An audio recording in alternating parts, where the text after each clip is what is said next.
It makes a world of difference when we have a pro-union, pro-worker president in the White House who cares about making our supply chains more resilient, strengthening our domestic vehicle manufacturing, and fighting for good union jobs.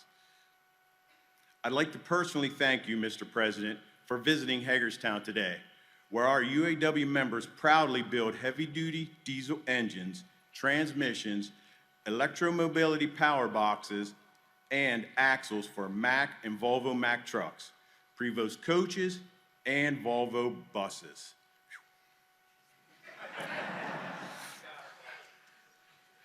I have witnessed firsthand the changes in manufacturing during the past few decades, and I have been grateful for my union and Volvo Group, which has enabled me to provide a better life for my family.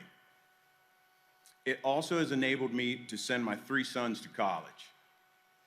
So thank you, Mr. President, for the work you're doing to make sure that we build more things in this country again.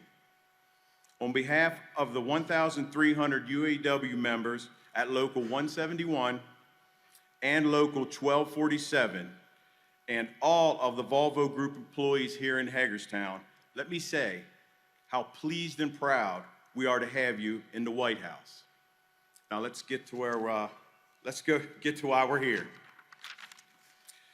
It's my honor to introduce to you President Joe Biden.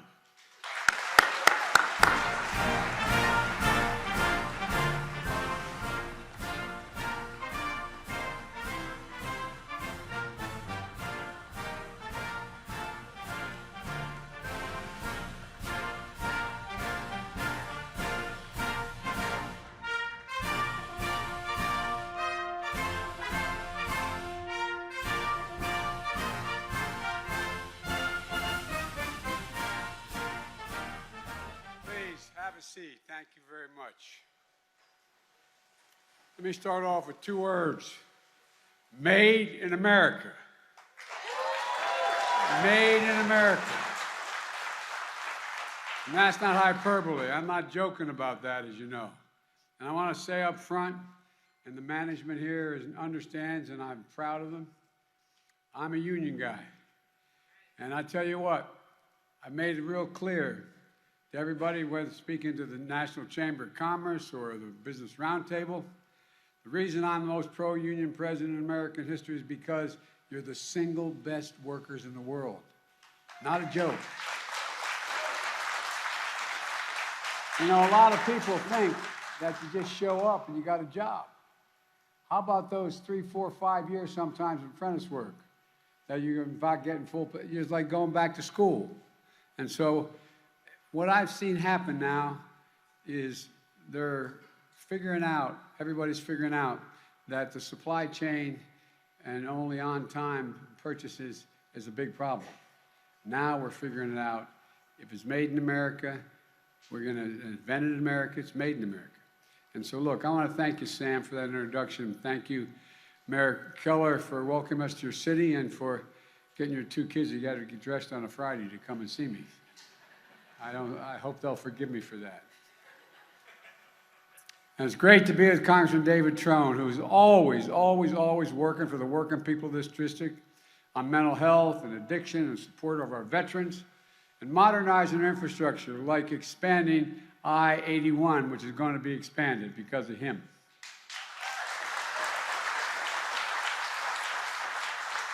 I want to commend the terrific leaders who couldn't be here today. Steny Hoyer, who leads the Democrats in the House, and Senators Cardin and Van Hollen, who are close and dear friends. And look, I want to thank Donna Edwards of Maryland's State Federation of Labor, and all the proud members of the United Auto Workers here today. This is National Manufacturing Day, and this is starting to mean something again. National Manufacturing Day, when we celebrate workers. We're the backbone of the economy of this country, not a joke. Where is it written that it says America can't be the leading manufacturer in the world again? Where is that written? I'm here at this Volvo plant to thank the workers and management for building heavy-duty engines, transmissions, axles for trucks and buses, and parts of electric vehicles of the future. And like the United Steelworkers at the cement plant here in Hagerstown, we're manufacturing cleaner cement for our nation's roads and highways. People don't even realize how much cement, the way it's made, causes environmental problems. The older, dirty cement accounts for 7% of global emissions. Well, guess what? Clean cement makes a gigantic difference. And like all the workers I met yesterday at the IBM plant in Poughkeepsie, New York, where they're investing $20 billion in manufacturing advanced quantum computers here in the United States again, here in the United States. And the workers in Syracuse, where the company Micron is investing $100 billion to manufacture computer chips, the biggest investment of its kind in America, biggest investment ever in the world. And we all know it's been 4 or 5 years in this country, the last 4 or 5, a lot of things have been tough for people. A lot of things have been tough, and they're still tough for many. There's also a bright spot where America is reasserting its power, where Americans are reasserting themselves. Where is it written, as I said, that America can't lead the world in manufacturing again? We've already created over 628 or 38,000 manufacturing jobs just since I've been president, because we're making it happen right here in America. Companies are investing in America, and we're all making sure government delivers. The infrastructure law, the CHIPS and Science Act. I don't know about you, but as my dad used to say, people just are worrying about putting 3 squares on the table every day and not having to deal with all the politics that are going on and so who should know the names of these pieces of legislation. But we made historic government investment in America and spurring incredible private sector investment in America. If I could divert for just a second, we had a piece of legislation led by your congressman that in fact says that we're going to invest $368 billion in dealing with the environment. Well, a major article in a major publication yesterday from the industry. That's generating $1.7 billion in investment. Because guess what? We give a tax credit to somebody, and guess what? Companies want to build that product because it's going $1.7 billion, meaning literally hundreds of thousands of new jobs. Not a joke, not a joke. All across America, we're proving Made in America isn't just a slogan, it's a reality. We're proving that our best days are ahead of us, not behind us. Just look at today's jobs report. Our economy created 263,000 jobs last month. That's 10 million jobs since I've come into office. That's the fastest job growth at any point of any president in all of American history. Historic progress. The unemployment rate remains at a historic low, 3.5% unemployment. That includes the lowest unemployment among Hispanic Americans ever in the history of this country. The second lowest employment among black teenagers ever. And this recovery has been the fastest increase of people re-entering the workforce of any modern economic recovery. But there's something else. Our job market continues to show resilience as we navigate through this economic transition we're in. For some time, I've been saying that what we need to do in this transition, we have to move from historically strong economic recovery to a more steady, stable recovery. We need to bring inflation down without giving up all the historic economic progress that working class and middle class people have made. And that's exactly what we're seeing. Over the past 4 months, we've created an average of 350,000 jobs a month. That's down from the 450,000 jobs a month the prior 4 months, and down from the 600,000 jobs a month to the 4 months before that. The pace of job growth is cooling while still powering our recovery forward. Wage growth for workers remains solid, down from the historic high pace months ago, but still growing for workers who deserve a raise. And this is the progress we need to see. In the short term, the transition to a more stable growth that continues to deliver for workers and families while bringing inflation down. In the long term, the economy built on a firmer foundation. We still have a lot of work to do, but we're building a different economy than before. A better one, a stronger one, not trickle-down economy. That never helped my family very much in Claymont, trickle down. This is an economy built on building from the middle out and the bottom up, not from the top down. And when that happens, everyone does well. The poor of a ladder up, the middle class do well, and the wealthy do very well. They're not hurt at all. That's an economic vision I offered to America when I ran, and I'm pushing on. And that's what I want to talk about today, and how our Republican colleagues have a very different view. And I know many of you are probably Republicans, but many of my Republican friends are basically arguing that good news for the economy is bad news for America. As if they're rooting for fewer jobs and lower wages. It's all part of this trickle-down mentality that says it doesn't matter what's happening on Main Street. What really matters is what's happening on Wall Street. If Wall Street's doing well, everybody's doing well. Well, I noticed that the previous 4 years, we weren't doing that well. And Wall Street was doing well, and then that took a tumble. That's not my plan. We can continue to grow our economy in a stable and sustainable way. We can build on an economy that works for everyone.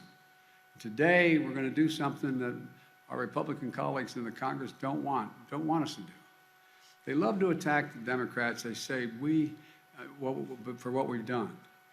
But they really don't want to see what their plan is. I doubt any of you can tell me what the Republican reelection plan is this time out. What's their platform if they take control of Congress? Let's start with inflation. Let me tell you how I think about it. I think about it the way my dad used to talk about it. My dad was a well-read guy. His greatest regret, he never went to college, had to leave Scranton because when coal died, everything died with it, and we moved down to Claymont, Delaware, a little steel town at the time. But it's the way most people at home deal with these things. You talk about around the kitchen table. Do we have enough money to cover all the bills for the month and all the necessities that aren't regular bills? And if we do that, do we have a little bit of breathing room, my dad used to say. Just a little bit of breathing room after that's done. We don't have to worry. Well, that's what we're trying to do. Give families a little bit of breathing room. And that's what we've done. We passed the Inflation Reduction Act, which the name doesn't matter a lot to people, but it's going to give Medicare, which a lot of us have been fighting for, the power to negotiate lower prescription drug prices. We pay the highest drug prices of any developed nation in the world. It's going to limit out-of-pocket costs for people on Medicare, no matter what their drug. As you know, some who have cancer, their drug costs are $14,000, $15,000 a year, literally, for the drugs they need.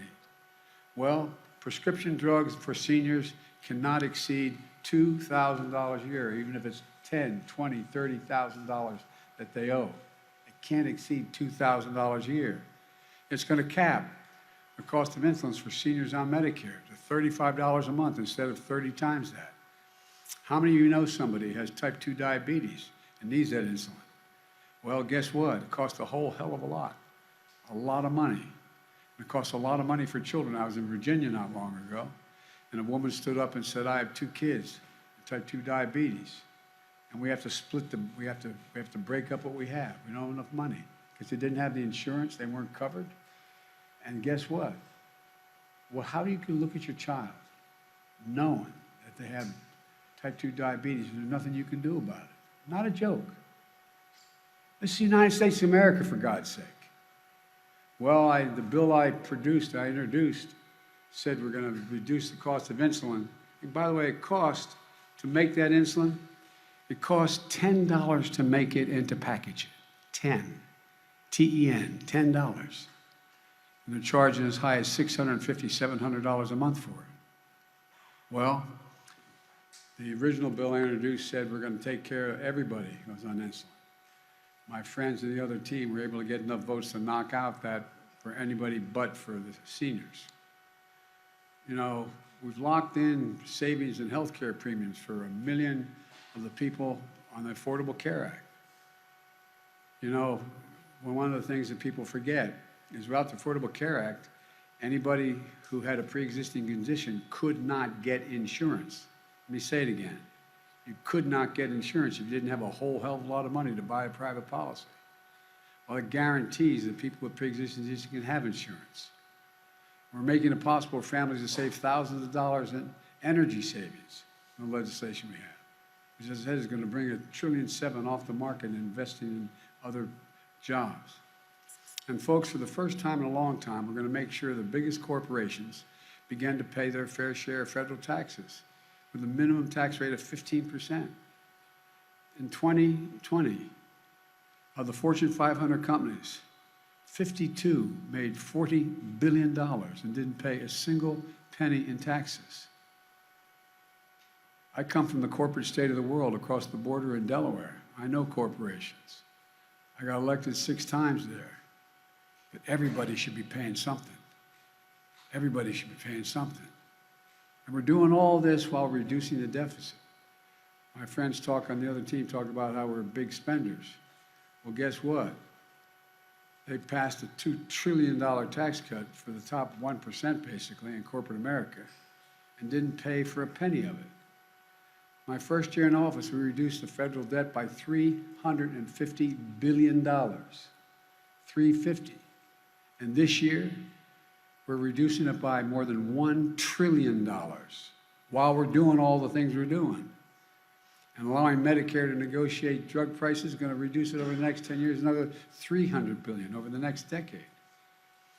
Every single Democrat voted for the Inflation Reduction Act, and every single Republican voted against it. Not only that, they're telling us that the #1 priority is to repeal, if they win, they're saying they're going to repeal the Inflation Reduction Act if they gain control of the Congress. Let's be crystal clear what that means. Republicans take control of the Congress means the power we just gave Medicare to negotiate drug prices goes away, gone. Prices go back up. If Republicans take control of the Congress, the $2,000 cap on prescription drug costs we just passed goes away, gone. If they take back the control of the Congress, the $35 a month cap on insulin for folks on Medicare we just passed goes away, gone. The savings on health care premiums we just got for 1 million Americans for Affordable Care Act, gone. And of course, it's not just the Inflation Reduction Act they want to get rid of, they still want to get rid of the Affordable Care Act. That means an end to protection for millions of people with pre-existing conditions who rely on the Affordable Care Act. Gone. Now, when it comes to taxes, if Republicans get their way, they're going to get rid of the corporate minimum tax. I'm not talking about getting rid of your taxes, but the corporate minimum tax. The biggest corporations can go back to paying 0 in federal income tax. These are facts. Check them out. And folks, it's not just the Inflation Reduction Act. They're coming after your Social Security and Medicare as well. I know that sounds bizarre, but look it up. Senator in charge of electing Republicans in the U.S. Senate this year has proposed a plan to put Social Security and Medicare on the chopping block every 5 years. That means every 5 years, Congress is going to have to vote to either cut, reduce, completely eliminate, or vote for Medicare and Social Security again. What do you think is going to happen? What do you think? But that's not enough. You've been paying the Social Security and Medicare since you started working when you were 16 years old. And then there's a senator from Wisconsin, Ron Johnson. He thinks waiting 5 years is too long.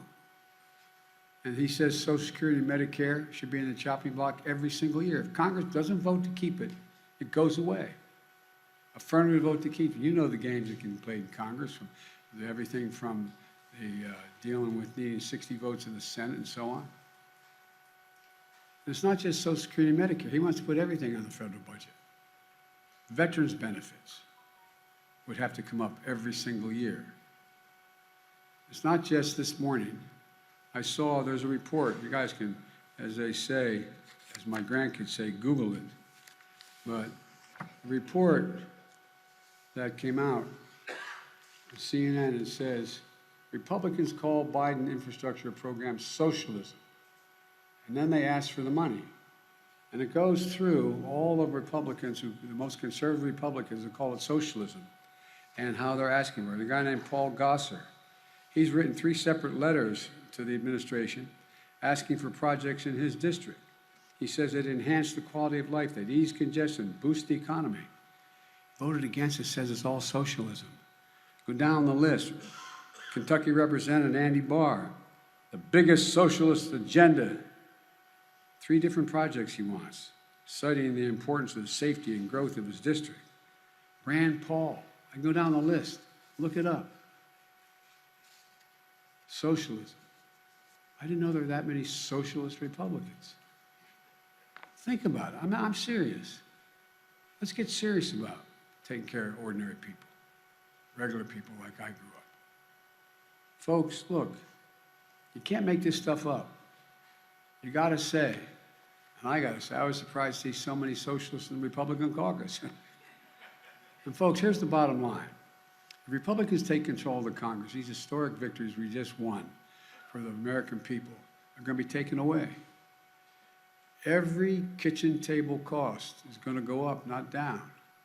And I realize costs are going up on food, and I was able to bring gasoline down well over $1.60, but it's inching up because of what the Russians and the Saudis just did. I'm not finished with that yet. The cost of your prescription drugs and health care, energy, they'll all go up. Your protection of pre-existing conditions are taken away. Your Social Security and Medicare are going to be in the chopping block. But they don't want you to know that. They're not campaigning on it, but that's what they are saying. That's the documents they're sending out. Folks, when it comes to the next Congress, this isn't a referendum. It's a choice. It's a choice between two very different ways of looking at the economy.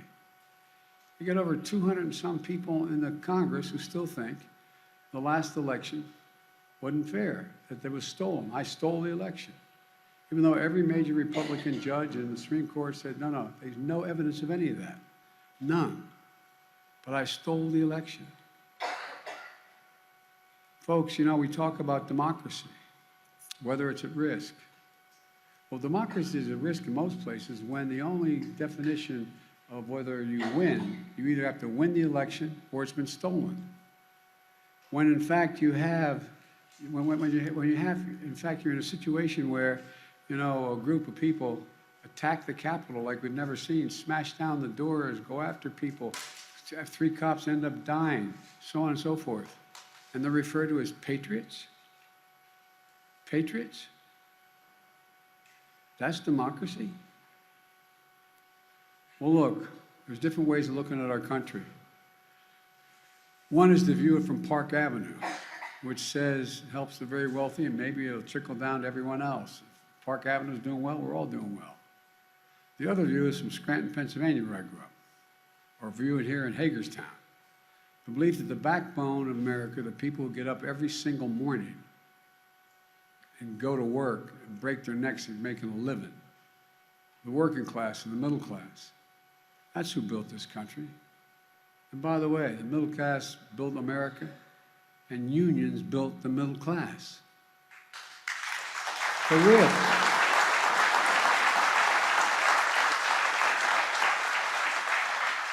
And folks, that's who our economy should work for.